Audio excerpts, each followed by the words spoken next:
Ano na nga ba ang pinaka-latest kaganapan kina Janine Gutierrez at Paulo Avellino? Si Janine ay wala gaanong update sa kanyang social media account maliban sa ilang mga kaganapan sa naging bakasyon nilang magkakapatid sa Singapore.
Samantala, may mga kumalat namang larawan kung saan naka-outfit ng pang-exercise si Janine at kitang-kita mo kung gaano ka-sexy ang dalaga.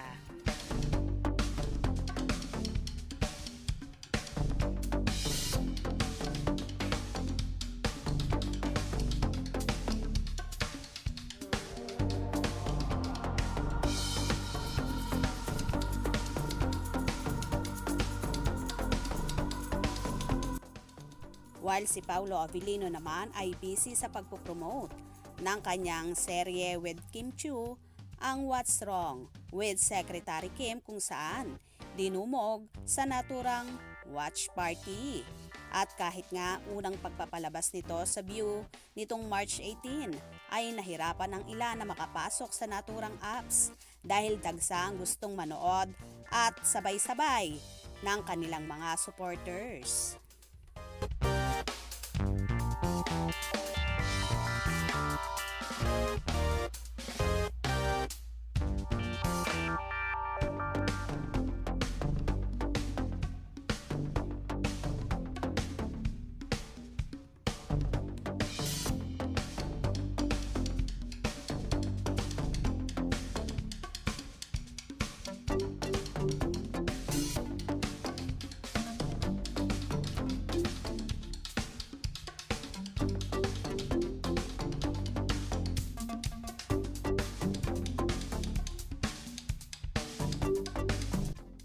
So eto nga ang pinaka-latest na kaganapan sa Paunin ngayon. Kaya naman tumutok at wag na wag pahuhuli sa mga maiinit na kaganapan. Mga ka-scoop, anong inyong magiging reaction sa bidyong ito? Comment below.